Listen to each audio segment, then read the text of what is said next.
Assalamualaikum everyone. Welcome to my YouTube channel Chemistry by Mishal. In this lecture we will discuss about E1 and E2 reaction.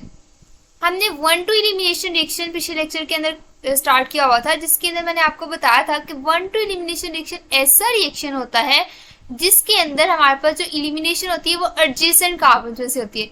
Let's suppose ये हमारे पास carbon number 1 है और ये हमारे पास है carbon number 2. Carbon number 1 पे आपका ए group लगा हुआ है, ठीक है, एटम या ग्रुप ऑफ एटम कुछ भी लगा हुआ है, ठीक है, और कार्बन नंबर 2 पे आपका बी एटम लगा हुआ. अब ए और बी का जब रिमूवल हुआ एज ए रिजल्ट आपके पास अल्कीन की सिंथेसिस हुई, ठीक है. ये हमारे पास होती है 1-2 एलिमिनेशन, जिसमें हमारे पास क्या होता है कि एडजेसेंट कार्बन में से रिमूवल होता है, ठीक है. जो हमारे पास एलिमिनेशन होती है वो एडजेसेंट कार्बन में से होती है. अगर हम एक कार्बन को कार्बन नंबर 1 कंसीडर करें, दूसरे को कार्बन नंबर 2 करें, तो कार्बन नंबर 1 और कार्बन नंबर 2 से एलिमिनेशन हो, इसको कहते हैं 1-2 एलिमिनेशन रिएक्शन. अब हमने पिछले लेक्चर के अंदर सिन एलिमिनेशन को डिस्कस किया था, जिसमें हमारे पास जो ए और बी ग्रुप है, यानी हमारे पास जो एडजेसेंट कार्बन पे दो ग्रुप्स है वो सेम ही साइड पे, ठीक है. तो वो होती थी हमारे पास E1, हमारे पास सिन एलिमिनेशन, जिसके अंदर हमारे पास होता था EI मैकेनिज्म, ठीक है. यानी हमारे पास C और ये है हमारे पास C, 2 कार्बन है, और इसका जो A ग्रुप और इसका जो B ग्रुप, यानी हमारे पास जो 2 एटम या ग्रुप ऑफ एटम्स रिमूव होने हैं वो एक ही साइड पे लगे हुए हैं. यहाँ से ये रिमूव हो गया, ठीक है, और ये रिमूव हो गया. ये हमारे पास होती थी सीन एलिमिनेशन, ठीक है. लेकिन हमारे पास जो दूसरी एलिमिनेशन होती है हमारे पास एंटी एलिमिनेशन, जिसमें जो दोनों ग्रुप्स हैं जो एडजेसेंट कार्बन्स पे लगे हुए हैं वो ऑपोजिट साइड पे है. जैसे हमारे पास ये अगर आप कंसीडर करो, ये आपका लगा हुआ है H और ये आपका लगा हुआ है X, तो हमारे पास H और X जो है वो ऑपोजिट साइड से, कोई भी बेस आएगी वो आपका H जो है वो प्रोटॉन की फॉर्म में ले लेगी. एज ए रिजल्ट ये बॉन्ड यहाँ पे शिफ्ट हुआ और ये X जो है वो लीव करके चला गया. अब जो H और X यानी हमारे पास जो एटम्स जो लीव कर रहे हैं वो हमारे पास किस साइड पे है, ऑपोजिट साइड पे है, एंटी टू ईच अदर है, ठीक है. तो ये हमारे पास एलिमिनेशन क्या होगी, एंटी एलिमिनेशन. सिन एलिमिनेशन के अंदर हमारे पास क्या आता है, ऐसे एलिमिनेशन रिएक्शन जिसके अंदर हमारे पास जो दोनों ग्रुप्स है वो एक ही साइड पे लगे हो, जिसके अंदर हमारे पास इंट्रामोलेकुलर एलिमिनेशन रिएक्शन था, जैसे चुगेव रिएक्शन हो गया. इसी तरह हमने जो है वो अदर रिएक्शंस भी देखे थे सिन एलिमिनेशन के अंदर, ठीक है. और एंटी एलिमिनेशन के अंदर हम जो है वो 2 मेन देखेंगे, डिहाइड्रोहेलोजिनेशन और डिहाइड्रेशन. और एंटी एलिमिनेशन जो है वो 3 तरह की होती है. एक होता है हमारे पास E1 मैकेनिज्म को फॉलो कर सकती है, ठीक है, या हमारे पास ये जो है वो E2 मैकेनिज्म को फॉलो कर सकती है, या फिर हमारे पास ये E1CB मैकेनिज्म के थ्रू फॉलो हो सकती है, ठीक है. तो हम इन तीनों मैकेनिज्म्स को 1 by 1 डिस्कस करेंगे, और आज के लेक्चर के अंदर हम E1 और E2 रिएक्शन के बारे में बात करेंगे, ठीक है. अब हम डिस्कस करते हैं कि हमारे पास डिहाइड्रोहेलोजिनेशन असल में होती क्या. अब डी मीन रिमूवल, ठीक है, रिमूव होनी है कोई चीज, ठीक है, और हाइड्रो मीन हाइड्रोजन, और हेलोजिनेशन मीन हेलोजन, यानी हमारे पास HX का रिमूवल होगा इसके अंदर. और ये कहाँ से रिमूवल होगा, क्योंकि ये हमारे पास क्या 1-2 एलिमिनेशन है, तो हमारे पास एडजेसेंट कार्बन में से रिमूवल हो, ठीक है. जैसे अगर आप देखें तो ये हमारे पास आई है एक बेस ने क्या किया कि आपका H जो है वो रिमूव कर लिया. H रिमूव करने की वजह से हमारे पास जो सिग्मा इलेक्ट्रॉन्स है वो पाई बॉन्ड की फॉर्मेशन के लिए आ गए, और एज ए रिजल्ट आपका जो X है वो लीव कर जाएगा, जो कि क्या है लिविंग ग्रुप. और यहाँ पे लिविंग ग्रुप क्या है, अगर हम अल्काइल हैलाइड की बात करें तो उस केस में ये क्लोरीन हो सकता है, ब्रोमीन हो सकता है, ठीक है, आयोडीन हो सकता है. तो हमारे पास क्या है कि क्लोरीन, ब्रोमीन, आयोडीन ETC जो हमारे पास हेलोजन्स है वो लीव करते हैं जब आपकी बेस अटैक करती है आपके हाइड्रोजन, जो कि एडजेसेंट टू कार्बन है, जो कि हमारे पास हेलोजन के साथ अटैच है. अब आपने एक चीज नोट की होगी कि यहाँ पे जो है हाइड्रोजन रिमूव हो रहा है वो एंटी पोजीशन पे है एज कंपेयर टू हेलोजन, और उसके अलावा ये जो हाइड्रोजन है ये बीटा पोजीशन पे है. बीटा पोजीशन पे कैसे है कि जो अल्काइल हैलाइड में X ग्रुप जिस कार्बन के साथ अटैच है वो कार्बन क्या होती है हमारे पास अल्फा, ये हमारे पास इस कार्बन के साथ अटैच है, तो ये हमारे पास ये अल्फा, और ये हमारे पास है बीटा कार्बन. अब जो बीटा कार्बन है उसके साथ जो लगा हाइड्रोजन है वो क्या होगा, बीटा हाइड्रोजन. तो बीटा हाइड्रोजन हमारे पास बेस रिमूव करती है. जब हमारे पास कोई भी बेस जो है वो हाइड्रोजन रिमूव करती है जो कि बीटा हाइड्रोजन हो, एज रिजल्ट पाई बॉन्ड की फॉर्मेशन होती है और हमारे पास अल्कीन की सिंथेसिस हो जाती है. और हमारे पास जो बेस है जब वो H ले लेती है तो हमारे पास वो BH बना देगी, ठीक है, और आपका जो लिविंग ग्रुप है वो लीव कर जाएगा X नेगेटिव की फॉर्म में. अब हमारे पास ये जो डिहाइड्रोहेलोजिनेशन है ना, ये 2 तरह की हो सकती है, या फिर ये E2 भी हो सकती है, ठीक है, E2 मैकेनिज्म के थ्रू हो सकती है या फिर E1 मैकेनिज्म के थ्रू हो सकती है। अभी हम E1 और E2 को एक्सप्लेन करेंगे डिटेल के साथ, ठीक है। E2 हमारे पास बायोमोलेकुलर रिएक्शन होता है और E1 हमारे पास यूनिमोलेकुलर डिहाइड्रोहाइलोजिनेशन होती है, ठीक है। यानी हमारे पास E1 जो है वो हमारे पास होती है यूनिमोलिक्यूलर इलिमिनेशन रिएक्शन, E2 हमारे पास बायोमोलेकुलर इलिमिनेशन रिएक्शन होता है। अब हमारे पास अगर आप सेकेंडरी अल्काइल हैलाइड को कंसीडर करो तो हमारे पास अगर सोडियम इथोक्साइड दिया हो, साथ आपके पास एथेनॉल और टेम्परेचर दिया हो। अब आपने एक चीज याद रखने की, इलिमिनेशन जो है वो फेवर करती है एट हायर टेम्परेचर। अगर आपके पास टेम्परेचर हायर है तो इलिमिनेशन होती है, ठीक है। जब हमने पीछे सब्स्टिट्यूशन रिएक्शन पढ़े थे ना, वो हमारे पास लोअर टेम्परेचर पे होते हैं, लेकिन अगर हायर टेम्परेचर तो उसके रिजल्ट में हमारे पास जो है इलिमिनेशन रिएक्शन जो है फेवर करता है। तो जब हमने देखा कि सेकेंडरी अल्काइल हैलाइड को रिएक्ट करवाया जाता है सोडियम इथोक्साइड के साथ और in the presence of ethanol, तो एज ए रिजल्ट आपकी क्या बनती है, एल्कीन। इसी तरह अगर आप टर्शरी अल्काइल हैलाइड को कंसीडर करो तो उसमें भी आपकी बनती है एल्कीन। लेकिन दोनों के जो डिफरेंस है वो आपको आगे जाके पता चलेगा कि दोनों डिहाइड्रोहाइलोजिनेशन एक दूसरे से डिफरेंट क्यों है, ठीक है। अब हमारे पास जो मैंने आपको बताया कि डिहाइड्रोहाइलोजिनेशन दो तरह का मैकेनिज्म फॉलो कर सकती है, E1B और E2B। अब हमने E2 रिएक्शन, जो हमारा मेन टॉपिक है वो स्टार्ट होने जा रहा है, E2 रिएक्शन। अब E2 रिएक्शन जिस तरह हमारे पास था SN2 के अंदर हमारे पास क्या था, हम इसे क्या कहते थे, S mean substitution, N mean nucleophilic और 2 मीन बायोमोलेकुलर, यानी बायोमोलिक्यूलर सब्स्टिट्यूशन रिएक्शन जिसमें हमारे पास न्यूक्लियोफाइल सब्स्टिट्यूट हो रहा होता है, ठीक है। बायोमोलिकुलर न्यूक्लियोफिलिक सब्स्टिट्यूशन रिएक्शन, इसके अंदर हमारे पास क्या है, E mean elimination, 2 mean biomolecular, यानी बायोमोलिकुलर एलिमिनेशन रिएक्शन। यानी इसका क्या मतलब है कि रेट डिटरमिनिंग स्टेप में आपके कितने मॉलिक्यूल्स इन्वॉल्व होंगे, 2। और हमारे पास जो E2 रिएक्शन होता है ये सिंगल स्टेप मैकेनिज्म फॉलो करता है, ठीक है। हमारे पास ये क्या है, सिंगल स्टेप रिएक्शन होता है। लेकिन सेम उसी तरह जैसे SN2 है, जो SN2 के लिए कंडीशंस थी वही होती है, लेकिन E2 तब फॉलो करता है जब हमारे पास क्या हो, हायर टेम्परेचर हो, ठीक है। ये चीज आपने याद रखनी है। अगर हम इसका मैकेनिज्म देखें, ये हमारे पास जो फर्स्ट रिएक्शन है ये हमारे पास E2 मैकेनिज्म के थ्रू फॉलो है, ठीक है। अगर हम इसका मैकेनिज्म देखें तो क्या होगा कि एक रिएक्शन पे इसका मैकेनिज्म कंसिस्ट करता है, जिसके अंदर आपके पास एक ट्रांजिशन स्टेट बनती है, ठीक है। अब मैंने आपको बताया था कि जो आपकी बीटा हाइड्रोजन होंगे, ठीक है, वो रिमूव होते हैं। अगर आप इस मॉलिक्यूल को कंसीडर करो तो इसके अंदर हमारे पास ये है आपका अल्फा कार्बन, ये आपका बीटा कार्बन, और बीटा कार्बन पे लगे हुए हाइड्रोजन हुए बीटा हाइड्रोजन। अब क्या होगा कि सोडियम इथोक्साइड का इथोक्साइड आयन है, ठीक है, उसने क्या किया कि बीटा हाइड्रोजन को ले लिया। एज ए रिजल्ट ये बॉन्ड यहाँ पे शिफ्ट हुआ और ये यहाँ पे हुआ। अब इस दौरान हमारे पास एक ट्रांजिशन स्टेट बनती है जिसके अंदर हमारे पास इथोक्साइड और हाइड्रोजन के दरमियान स्लाइटली बॉन्ड फॉर्म हो रहा है और हाइड्रोजन और कार्बन का बॉन्ड स्लाइटली ब्रेकअप हो रहा है। और हमारे पास क्या हो रहा है कि पाई बॉन्ड की फॉर्मेशन और ये जो आपका ब्रोमीन है वो लीव करके जा रहा है। यानी हमारे पास ट्रांजिशन स्टेट के अंदर C और हमारे पास जो X का बॉन्ड जो है वो स्लाइटली ब्रेक कर रहे हैं, ठीक है, और हमारे पास जो पाई बॉन्ड है वो स्लाइटली फॉर्म हो रहा है, ठीक है। अब हमारे पास अगर आप ये चीज कंसीडर करें तो यहाँ पे हमारे पास जो बीटा हाइड्रोजन और हमारे पास जो लिविंग ग्रुप है वो एंटी कोप्लेनर है, ठीक है। हमारे पास अगर इसकी पोजीशन को आप देखो तो वो इस तरह है कुछ, आपका जो बीटा हाइड्रोजन और आपका जो लिविंग ग्रुप है, ठीक है, लिविंग ग्रुप यहाँ पे आपका क्या है, ब्रोमीन है, ये हमारे पास एंटी कोप्लेनर है। तो हमारे पास ये वाली जो ट्रांजिशन स्टेट होती है वो फेवरेबल होती है, इसलिए हमारे पास ये क्या होती है, एंटी एलिमिनेशन होती है, ठीक है। अब हमारे पास एज ए रिजल्ट क्या होगा कि जब हमारे पास एथोक्साइड और हाइड्रोजन ने बॉन्ड बना लिया तो हमारे पास क्या बन गया, एथेनॉल, ठीक है। एथेनॉल की सिंथेसिस होगी और ये जो आपका Br नेगेटिव है वो लीव कर जाएगा और हमारे पास क्या बन जाएगा, कार्बन डबल बॉन्ड कार्बन। अब हमारे पास जो ट्रांजिशन स्टेट आपने ऊपर देखी उसके अंदर हमारे पास क्या है, एंटी कोप्लेनर ट्रांजिशन स्टेट है, ठीक है। आपका जो H है और आपका जो लिविंग ग्रुप है वो क्या है, एंटी टू ईच अदर। लेकिन अगर इस तरह होता कि आपका लिविंग ग्रुप और आपका हाइड्रोजन एक ही साइड पे होता तो ये हमारे पास होती है सिनकोप्लेनर ट्रांजिशन स्टेट। ये हमारे पास यहाँ पे फेवरेबल नहीं है, ये कुछ रिजिड मॉलिक्यूल्स के अंदर फेवरेबल होती है, अदरवाइज हमारे पास यही ट्रांजिशन प्रेफर की जाती है और इसीलिए हमारे पास ये क्या कौन सी एलिमिनेशन होती है, एंटी एलिमिनेशन, ठीक है। ये हमारे पास क्या होती है, एंटी एलिमिनेशन, जिसके अंदर हमने किसको देखा, E2 रिएक्शन को स्टडी, ठीक है। अब हमारे पास जो E2 रिएक्शन होता है ना, इसके लिए हमारे पास जो बेसिस यूज की जाती है, यानी हमारे पास जो डीहाइड्रोहाइड्रोजनेशन है जो हमने स्टडी किया फॉर E2 रिएक्शन, उसके लिए जो बेसिस यूज होती है वो हमारे पास अल्कोहलिक KOH यूज हो सकता है। ठीक है, अल्कोहलिक KOH की प्रेजेंस में भी हमारे पास क्या होगा, इलिमिनेशन होगी। उसके अलावा हमारे पास C2H5 और नेगेटिव Na पॉजिटिव, यानी हमारे पास सोडियम इथोक्साइड हो गया। ठीक है, ये वाली बेसिस में हमारे पास मोस्टली यूज की जाती है। ठीक है, ये हमारे पास जो बेसिस है इनकी प्रेजेंस में हमारे पास क्या होता है, इलिमिनेशन रिएक्शन होता है।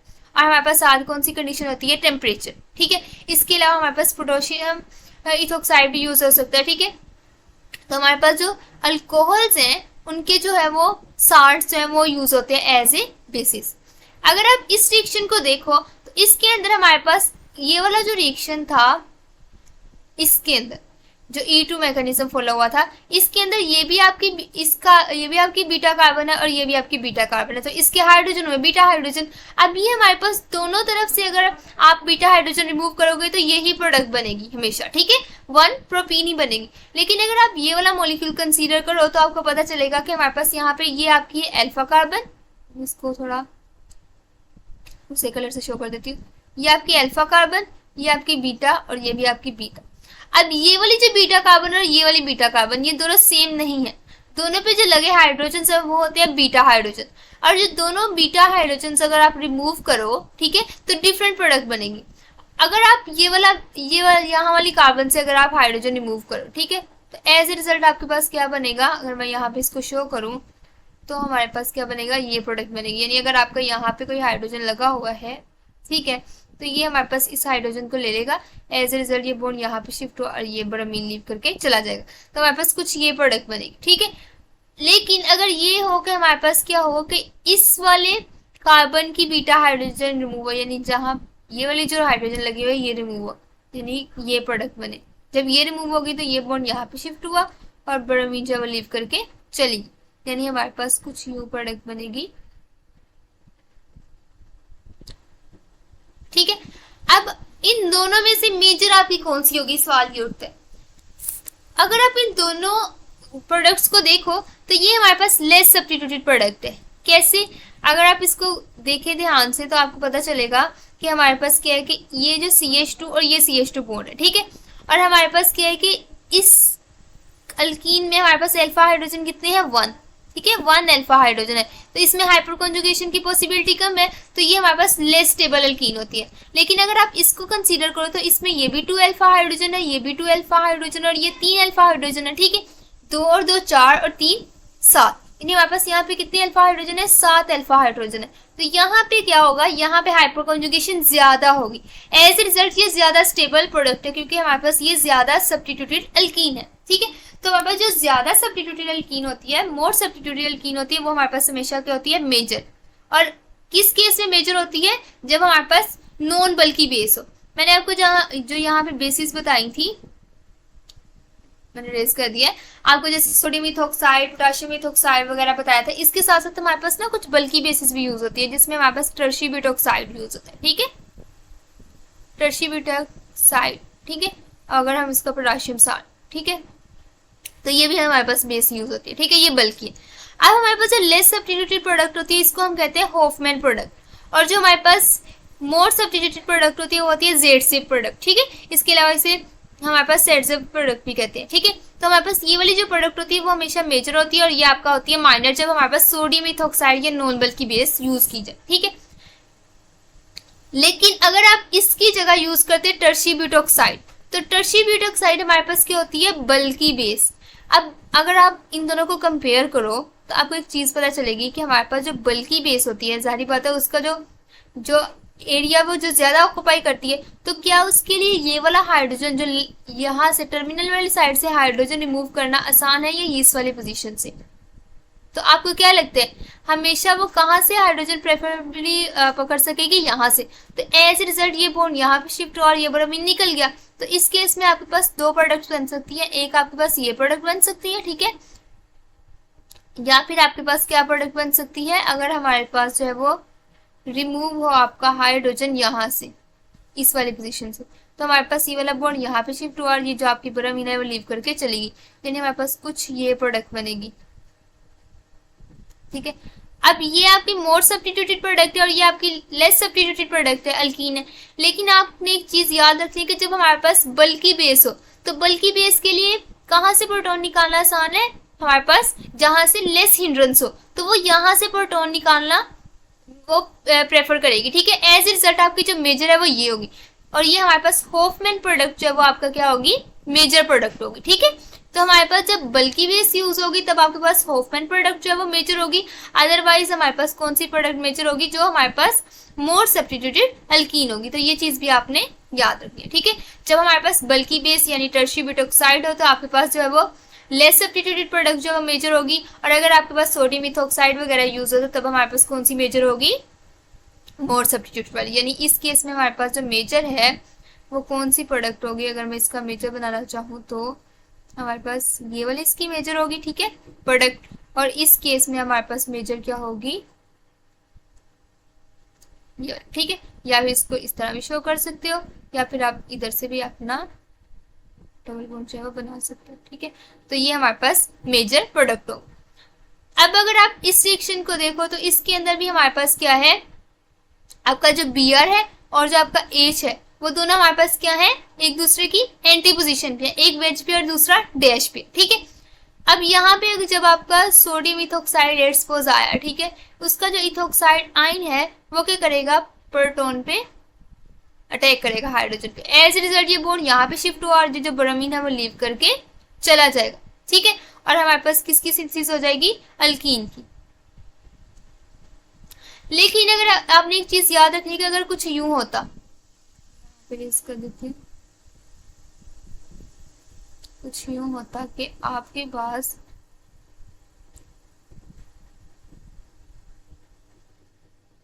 ये आपका लगा हुआ है CH3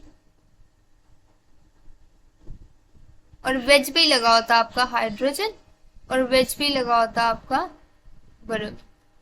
अब यहां से एलिमिनेशन रिएक्शन पॉसिबल नहीं था, क्यों नहीं था, क्योंकि आपका जो हाइड्रोजन और आपका जो ब्रोमीन है वो सिन टू ईच अदर है, ठीक है, वो हमारे पास एंटी पोजीशन पे नहीं है, तो यहाँ पे एलिमिनेशन पॉसिबल नहीं होती, ठीक है।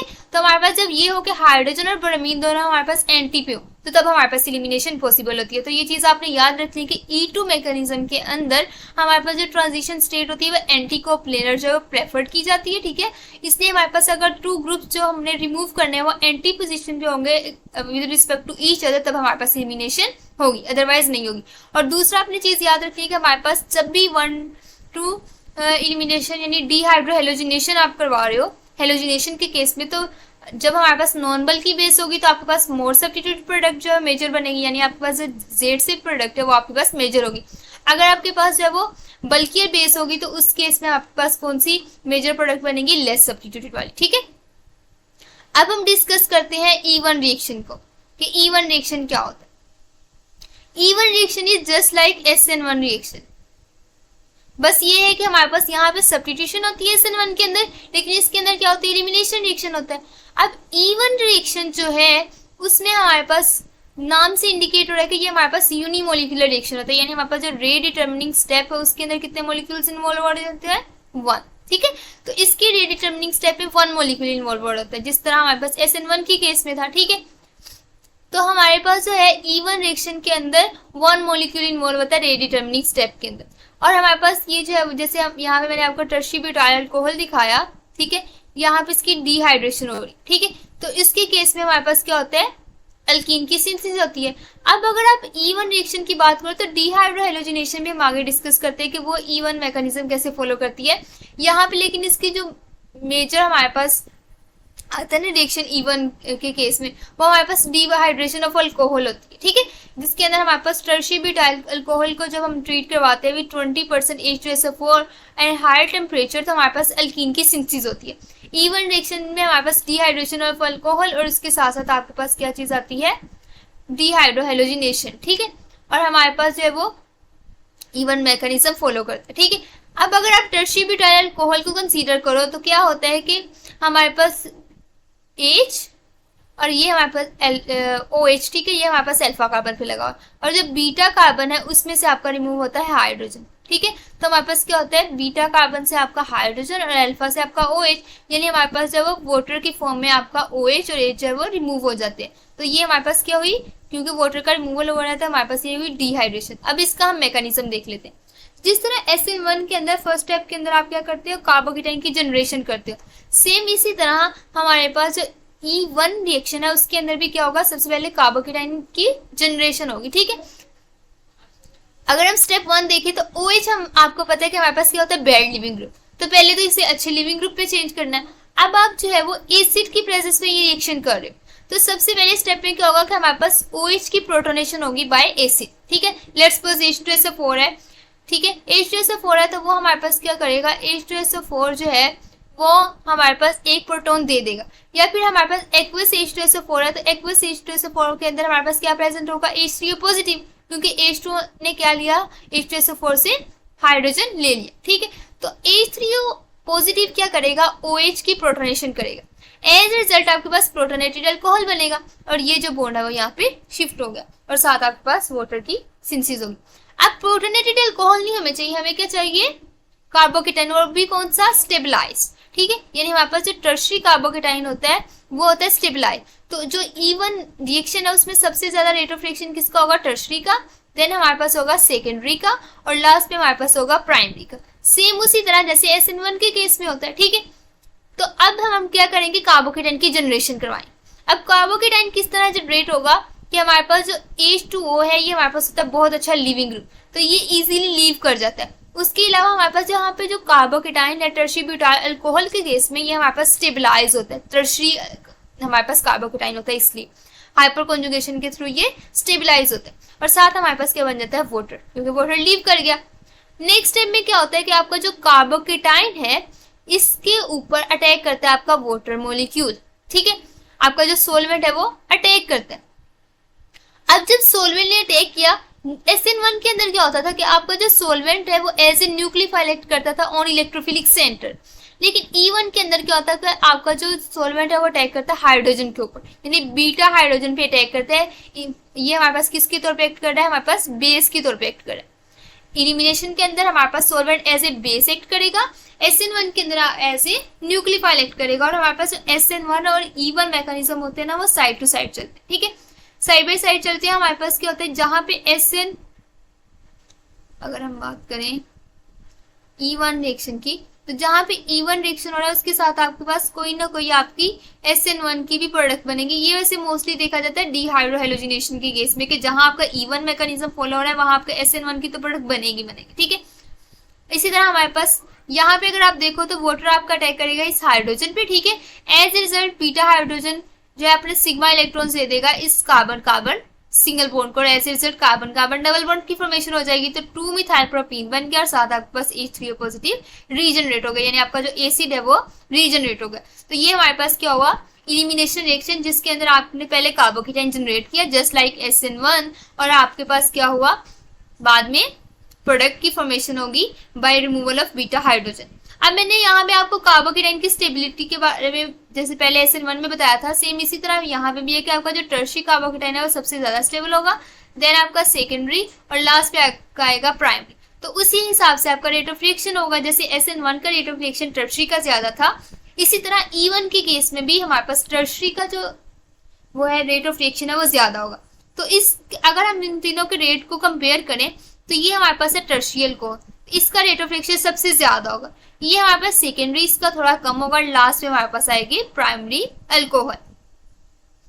अब आपने एक चीज याद रखनी है, क्योंकि यहाँ पे बन रहा है कार्बोकेटाइन, ठीक है। तो यहाँ पे अगर कार्बोकेटाइन बन रहा है तो हमारे पास जो है वो क्या होगा कि कार्बोकेटाइन जो है वो रीअरेंज भी हो सकता है, ठीक है। यहाँ पे कार्बोकेटाइन की रीअरेंजमेंट हो सकती है। जैसे लेट्स सपोज आपके पास ये वाला अल्कोहल है और आपने इसमें करवानी है E1, ठीक है।